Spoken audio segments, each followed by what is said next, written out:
Dawson Reference.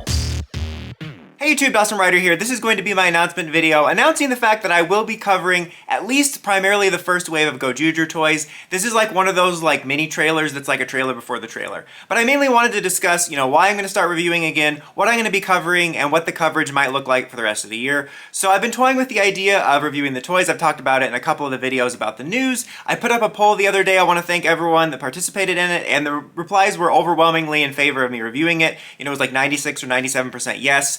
Unfortunately, I didn't include the third option I wanted to, which is what even is Gotham, and I thought people wouldn't understand that old RR podcast reference, but, or just think I'm nuts. I mean, I am, but about that reference, I wouldn't have been. It was on point. I did decide I am going to be covering at least primarily the first wave of stuff. I'm going to talk about what I've pre-ordered, what I'm going to be covering, if I'll continue to cover it throughout the year, and that is going to be dependent on a couple things. Obviously, I'm not going to cover something as boring and uninteresting as the Changer. I'm primarily going to be covering the vinyl figures. I'm going to be doing a 1-hour video essay on each individual Sentai vinyl figure. No, I'm joking. Obviously, I'm going to get the Changer. I toyed whether or not to get the regular one or the one with the buckle, and I was like, more people will probably be interested in the buckle set because it's got all the Sentai gears and stuff, and they want to see like, oh, is this worth it because of the buckle? And I was kind of weighing it. I'm like, I might as well go all in. But oddly enough, what kind of set me over to decide to get it was when I was looking at the pictures of it. There's a picture of the buckle, and like the way it opens up, it kind of displays the ring. I mean, it can only display one ring, and it makes me think of how dumb some of those holder gimmicks are. Like, some of them can hold like a solid amount, but other ones, like, that's one gimmick. Like, what is that even going to do? But I'm like, that's actually pretty cool, the way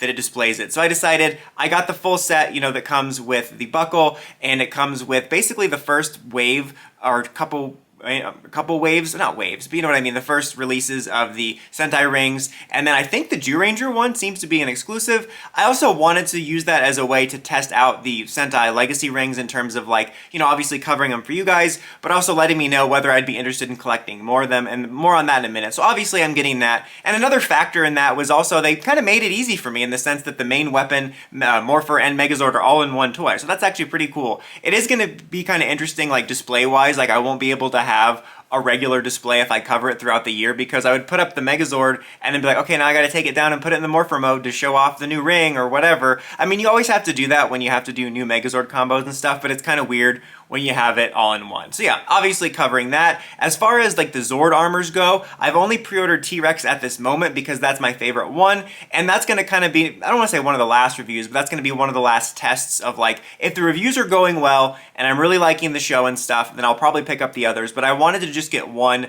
to start because I do really like the designs for these, like the overall live action designs, but I have to admit, like for me, green and blue don't look that good, like in terms of the Megazord mode. But I think that the individual ones look pretty good, and obviously I'll need the rings, but I don't think they look that good. So I want to wait to see if I'm all in on the reviews and the show before I collect them all. If I like it at least a little bit, I'll probably get black because I think that's my second favorite in terms of the way the toys look. So I'm just getting yellow to start. I am actually getting the Sentai vinyls because I have a thing about wanting to collect all the Sentai vinyls that have been released. I'm still missing Boom Violet, I gotta track that down. But I'll probably review that in a little short. I think with Boom Boonger I did that in a short and that worked really well.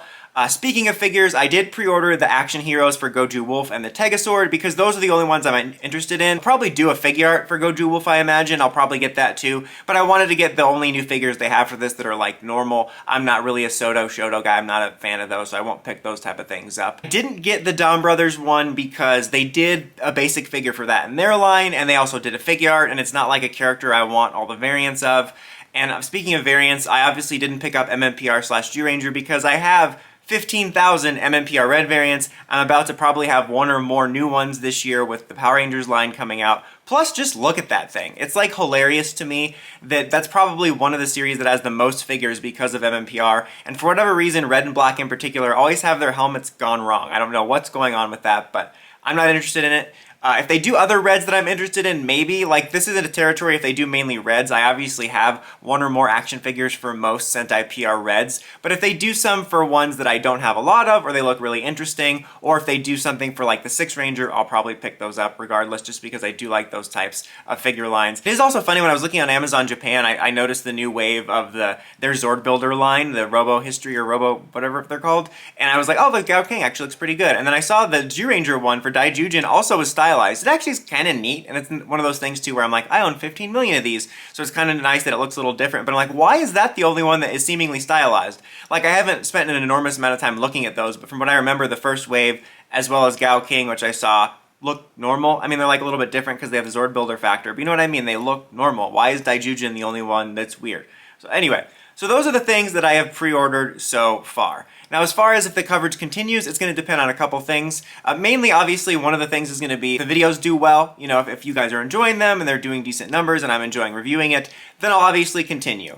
Obviously, the enjoyment of the show and the toys is going to play a factor too. Like, if I really end up not liking the show a lot and the toys aren't this quality that I'm liking, then I might slow down on it. So it's going to depend on those factors, kind of all coming together and seeing how that interplays. Like, if I really end up liking the show a lot, odds are pick up a couple more things and I'll review them if I get them. So it's just kind of wait and see. So expect reviews basically for the primary things from the first wave, and then continuing coverage will be dependent on how the videos do and how much I'm enjoying the show. But right now, I'm hyped enough that I'm excited to be covering this first batch. Also, I will try to get the reviews out as timely as possible. That was something else stressful that had me taking a bit of a hiatus, is it was always stressful to try to make sure it shipped as fast, and then sometimes it's like too costly to try to get it to ship fast, and then over time, you know, the Japanese reviewers obviously can get it faster anyway, but then we started having certain toys were gotten like even before they came out. It was kind of like some sort of press screening for a Megazord. So I will try to get them out as timely as possible, but obviously I just kind of know I'm not going to be first, so now I can take my time and make sure I get the review perfect. And by that I don't mean not making any mistakes, I mean fine-tuning those heavyweights references.